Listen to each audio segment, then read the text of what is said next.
exam lab practical 1 audio review for chapter 7 unit 7 prokaryotic ecology. And what I'm hoping I can do is use you'll recall that was a relatively light lab, and so what I'm hoping is that I can use our lab summaries here kind of as my to trigger my memory of what we need to do. So you guys, first of all, we'll talk about nitrogen fixation. And nitrogen fixation, those questions in your lab study guide homework packet, those are on pages, let's see here.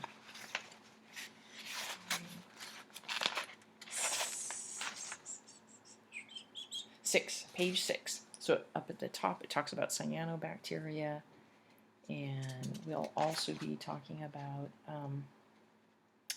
rhizobium in legumes. So for kind of classic questions with regard to nitrogen fixation. So first of all, what is nitrogen fixation?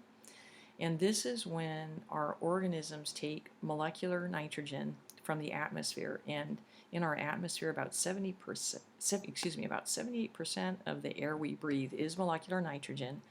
And you'd think that's a great source to make organic molecules containing nitrogen, like amino acids, proteins, and nucleic acids. But the problem is these two nitrogen atoms are linked together by this incredibly strong triple covalent bond. And most organisms do not have the enzyme complex called nitrogenase that can break down break that triple covalent bond and convert the nitrogen into a usable form. Now, in the process called nitrogen fixation, microbes such as our cyanobacteria, such as our soil rhizobium, they make nitrogenase, they take the molecular nitrogen and they convert it into ammonia. And ammonia is a usable form of nitrogen. Other organisms like ourselves, we can use the ammonia to make amino acids, proteins, nucleic acids, other nitrogen-containing organic molecules. So what's important about nitrogenase is it's inactivated by molecular oxygen. We say it's oxygen sensitive. And therefore, the bacteria that make nitrogenase, they've had to develop strategies to protect their nitrogenase from oxygen.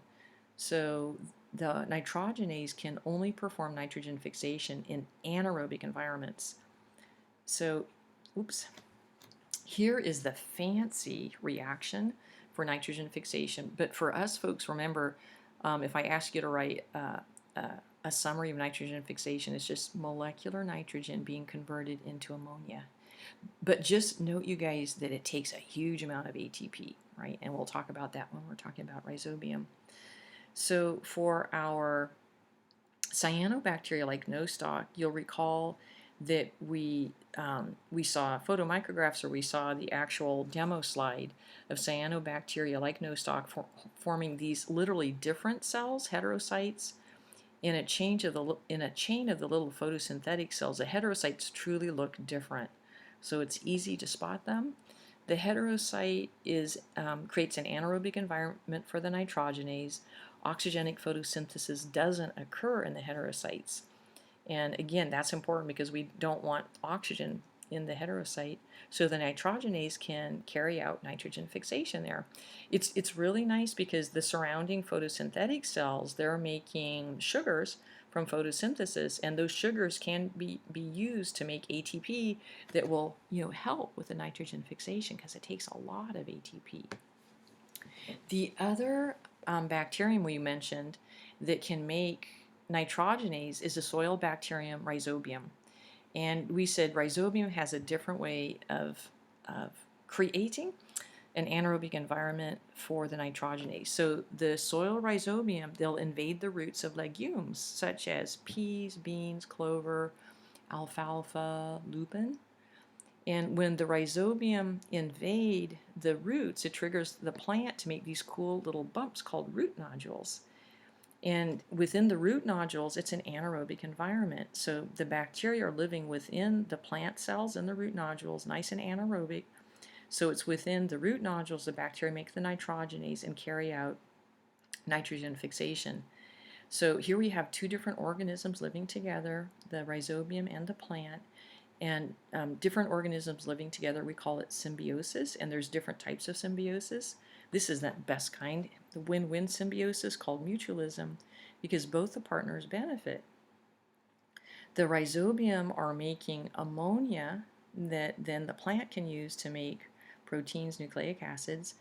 And then we want to ask ourselves, well, what's the plant doing for the rhizobium? Well, remember, they're carrying out oxygenic photosynthesis up here. They're making sugars, and they'll transport those sugars down to the roots.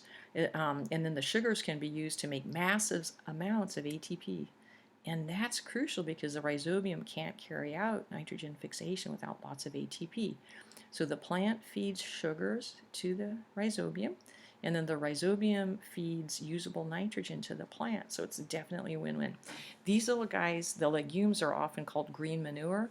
Instead of using artificial fertilizers that have nitrates and phosphates in them, if you plant your garden with legumes, the bacteria will naturally enrich the soil for usable forms of nitrogen. And this is great, you guys, because then we don't over-fertilize.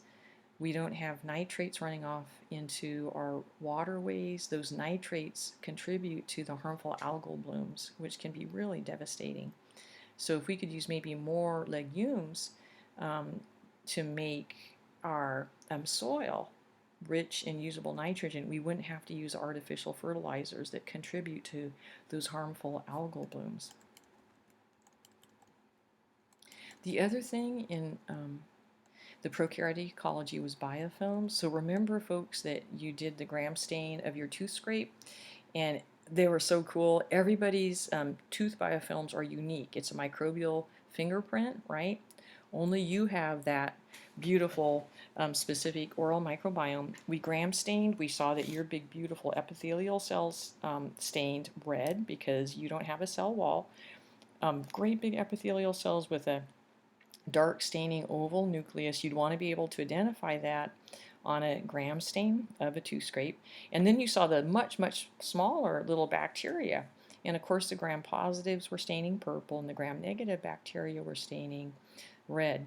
And in some of the tooth scrapes we saw great big masses of bacteria, and those truly were the biofilm. Remember, in the biofilms, some of the bacteria are secreting that sticky slime layer, making this kind of almost glue that helps stick the bacteria to one another and to the teeth, right? And we said if that tooth biofilm, if it isn't cleaned frequently, it will become plaque. The bacteria use sugars and they make acids, which helps to decalcify your teeth, increases the risk of dental caries or cavities. And if the plaque isn't removed